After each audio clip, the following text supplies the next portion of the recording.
Hello everyone.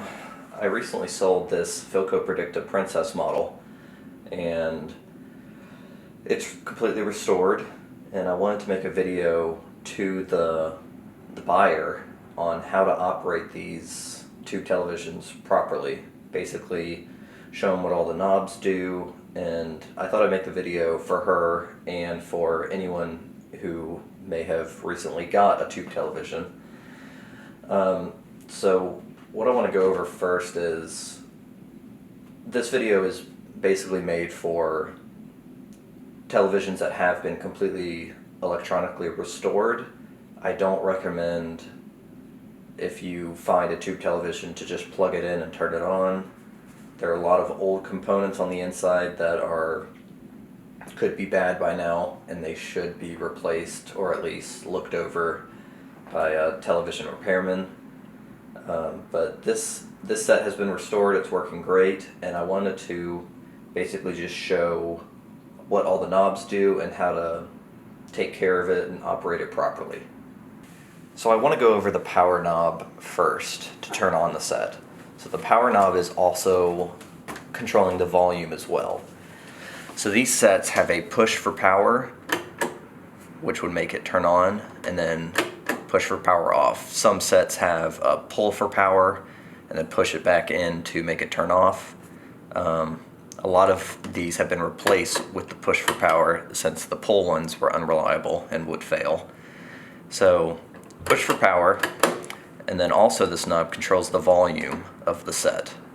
Now this bigger knob up here is the contrast knob, which makes the darks darker and the brights brighter, so you can control that to however you want the image to look in the end.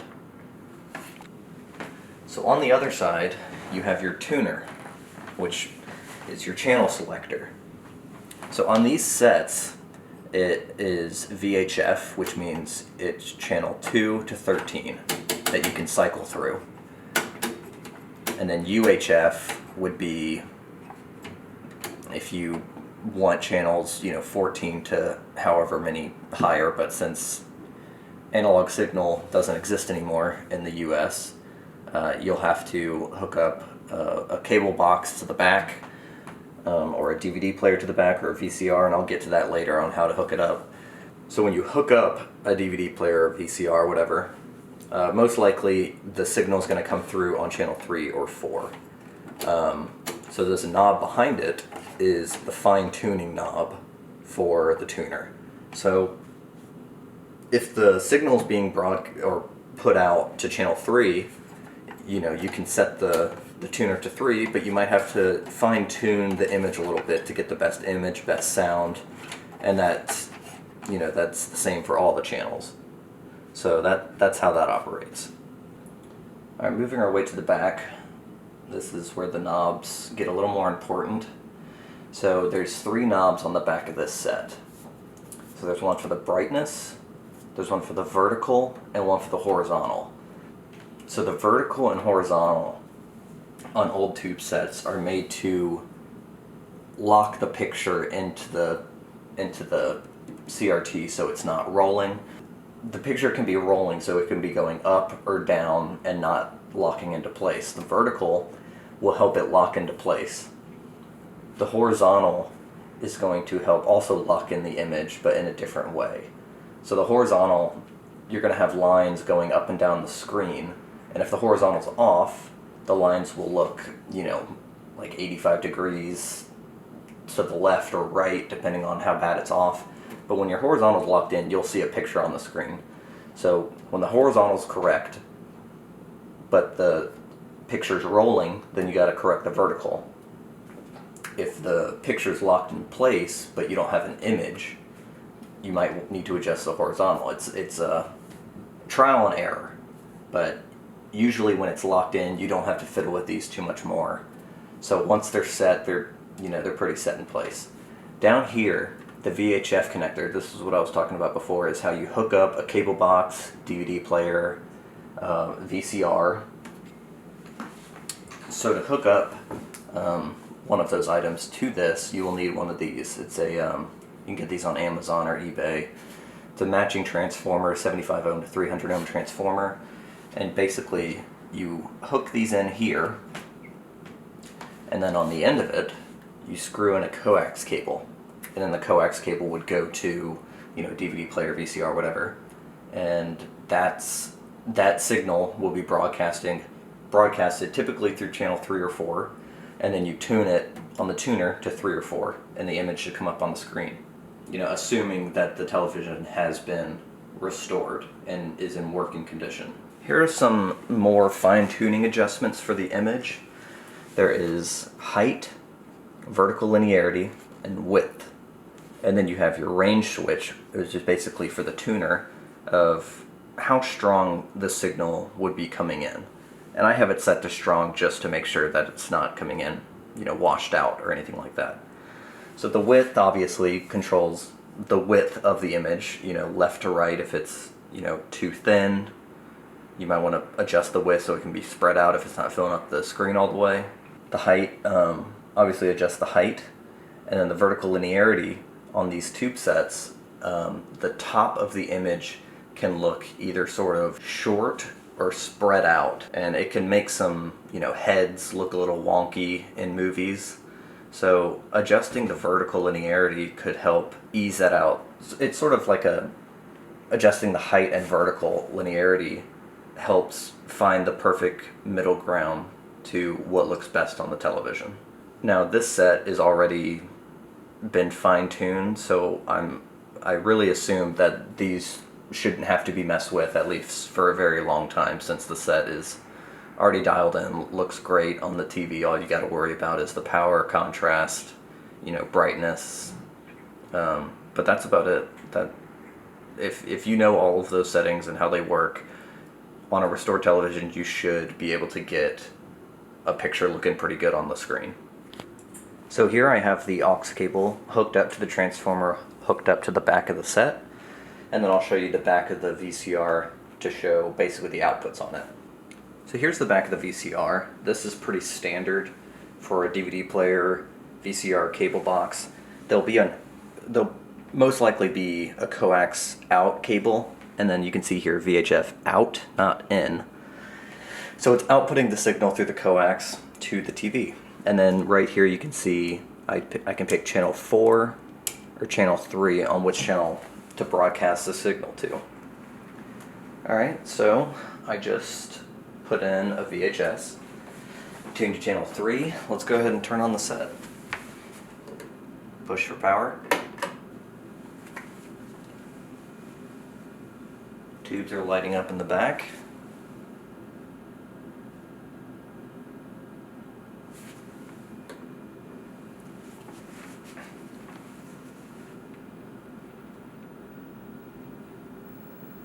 Alright, so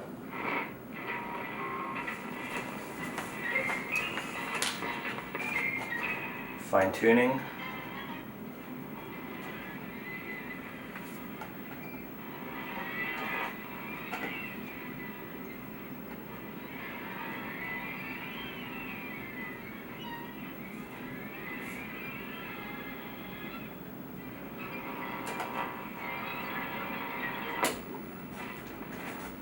Let's try channel 4.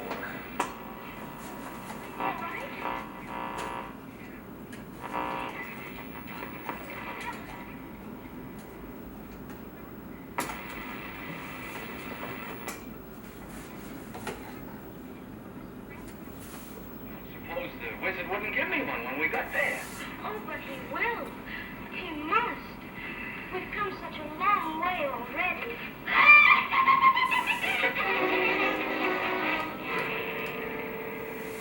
You call that love? Why, you've just begun. Helping the little lady along, are you, my fine gentleman? Well, I'll turn down the brightness for the camera. or I'll stuff a mattress with you. And you, I'll use you for a behind. Here's careful. Wanna play ball? So I'll turn down the sound for a second.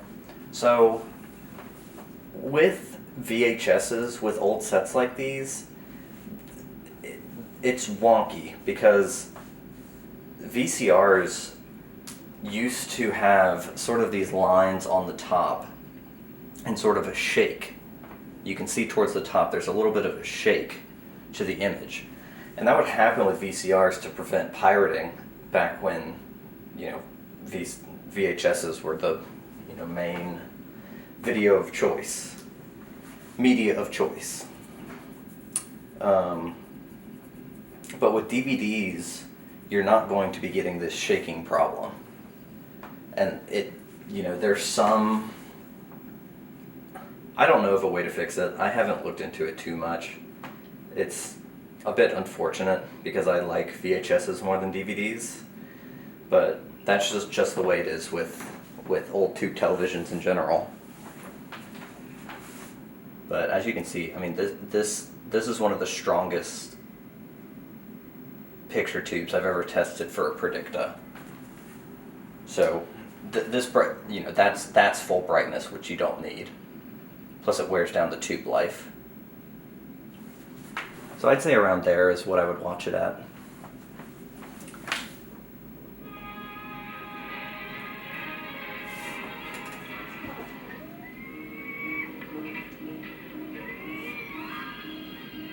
So let me show you the vertical and horizontal adjustments again.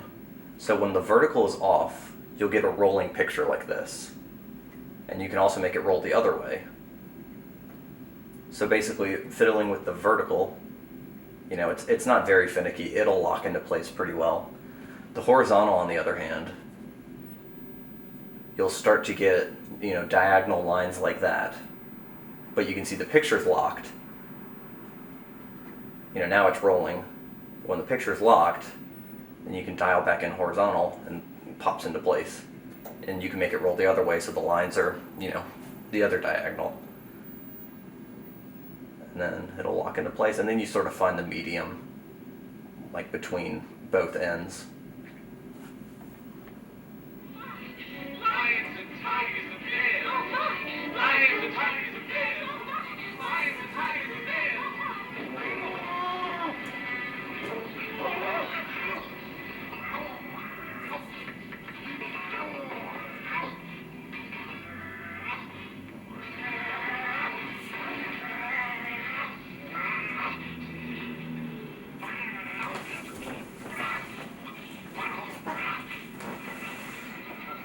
Let me turn on the brightness. It's looking. There we go. I think the shutter speed on the camera is messing with it a bit. Let's see if I can. Oh, that looks better. I fight to stand on a little foot. I fight you with my eyes closed. I didn't buy them, but you tried to. All right. Push for power to turn on. And that's how these sets work. Now, a word of caution with just old tubes and old tube televisions in general: never leave them on overnight. Never leave a room with one on. These sets work with very high voltages, so just a word of caution. You know, these are very old pieces of technology. They are reliable, but you know, you never know. And just play it safe. You know, if you leave a room, turn it off. You know, even if it's just for a minute, come back, turn it on, no problem. But yeah, actually, let me show you the swivel function as well on these, because these were made with a swivel head top, so you can move. You know, if you were doing the dishes or making dinner, you could swivel the TV so you could watch it, and you wouldn't have to move the set. But you know, Philco made these sets with very original, very cheap components. You know, bottom of the barrel. So they're, like Shango on YouTube says, it's all style, no quality, which is accurate. These sets needed to be repaired all the time. But now that it's repaired with modern components, the set will work for years. Also, one last thing, these sets, it's an all metal cabinet, and all the tubes are basically centered, or the tubes that get really hot are all centered over here. What I mean is the tubes that get hot, the damper, the horizontal output, the vertical, all those tubes get very hot. And those are all centered around here. And you can feel the cabinet. It gets pretty warm, you know, not anything insane, but it does get warm. So, you know, I'd advise not leaving it on for, 8 hours at a time. But, I mean, you can, but just, it does get hot, and the heat does decrease tube life, the vacuum tubes, if they're left on for long periods of time. You know, some people modify these sets and put a little fan in the back. I like to keep these sets as original as possible, so I don't really want to do that. Plus I think I'd have to, modify the back cardboard, which I don't want to do. But, these sets are great. And they will work for years if they've been restored properly.